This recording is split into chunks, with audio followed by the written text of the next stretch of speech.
পাগলি রে ভালোবাসা অমর হবে পাগলি রে আমি থেকে গেলাম তোমার কাছে। প্রথম থেকে তো ছিলি ওর কাছে, তাহলে মাঝখান দিয়ে তুলিকার জীবনটা নষ্ট করার মানেটা কি? মনে হয় সত্যি নয় তুমি স্বপ্নে এসেছো। যদি স্বপ্ন দেখতিস তাহলে হয়তো বেঁচে যেতিস। আনফরচুনেটলি তোরা স্বপ্ন দেখছিস না, তোরা রিয়েল লাইফে আছিস। আর এখন পাবলিক তোদেরকে সার্ফেক্সেল দিয়ে যেরকম ভাবে ধুচ্ছে, নিংড়ে নিংড়ে ঘষে ঘষে, এরপর যে আর কি কি অপেক্ষা করে রয়েছে তোদের জন্য সেটা বলা যাচ্ছে না। অনেকদিন তো ভেজা বেড়াল হয়ে কাটালে সোশ্যাল মিডিয়াতে, এবার এসো খোলস ছেড়ে বেরিয়ে এসো। কারণ তুমি সোশ্যাল মিডিয়ায় এসছো জাদু, তার উপরে আবার একটা মেয়েকে বিয়ে করে 1 বছরের মাথায় আরেকটা বিয়ে, তাও আবার লুকিয়ে লুকিয়ে। এগুলো তো সোশ্যাল মিডিয়ার মানুষজন মেনে নেবে না, তাই না? পাবলিক তোমাদেরকে এবার রাম ধোলাই দেবে। রূপকথার মায়াতে আমাকে বেঁচেছো। হ্যাঁ, তোকে তো রূপকথার মায়াতেই বাঁধতে পারবে, কারণ রিয়েল লাইফে তো তোকে আর বাঁধতে পারবে না। কারণ আগের যে বউটা ছিল তুলিকা, সে তো এই মেয়েটার থেকে কম সুন্দরী ছিল না, সেই তোকে রূপকথার মায়াতে বাঁধতে পারলো না। আর এই মেয়েটার কি বাঁধবে? ছাই বাঁধ। 2 বছর আগে ডিভোর্স হয়ে গেছে। কাকিমা, আপনার ছেলে মেয়ে শেখানোর স্ক্রিপ্টটা একটু ভুল হয়ে গেল।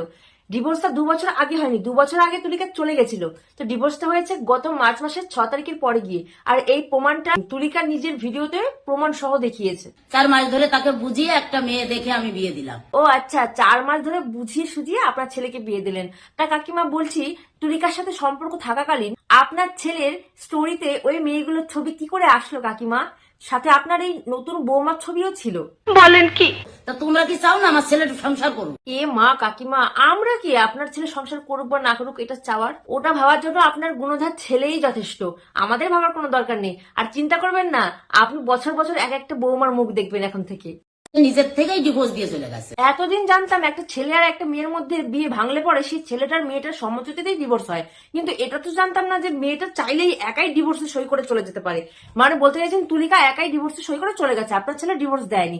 তবে কাকিমা, আপনার ছেলে তাহলে বিয়ে করলো কিভাবে বছর ঘুরতে না ঘুরতেই? আহ, কি ভালো মানুষ রে। তো তোর এত ভালো মানুষটা এখন কোথায় গেল? এখন তো সেই সোশ্যাল মিডিয়াতে এসেই বড় হুনুর মতো সেই মেয়েটার জীবন নিয়েই কাটাছেড়া করছিস। তোর চালাকি বুঝি কেউ ধরতে পারবে না, তাই না? এতদিন মুখ খুলিসনি কারণ তুই জানিস এতদিন যদি তুই মুখ খুলতিস তাহলে তোর জীবন নিয়েও কাটাছেড়া হতো, আর তোর দ্বিতীয়বার বিয়ে করাটা হতো না। আর এখন তো বিয়ে করে নিয়েছিস, তাই বড় হনু হয়ে গেছিস। তুইও ভালো করে জানিস এখন তুই বিয়ে করে নিয়েছিস, তোর জীবনটা নিয়ে যতই কাটাছেড়া হোক না কিছুর জন্য, এখন তোর বর্তমান স্ত্রী তোকে ছেড়ে যাবে না। কিন্তু সেই মেয়েটার জীবন নিয়ে যদি তুই কাটাছেড়া করিস, সেই মেয়েটার জীবনেও বিয়ে হবে না। হ্যাঁ, শুরুটা যে কি করেছিল সেটা আমরা সবাই দেখতে পেয়েছি। তোমাদের বাড়ির থেকেই 3টে ভিডিও পর পর এসেছিল। প্রথমে তোমার মা তোমার বোনের চ্যানেল থেকে আসে, তারপর তুমি দুটো ভিডিও ছেড়েছো তুলিকাকে ছোট করার জন্য।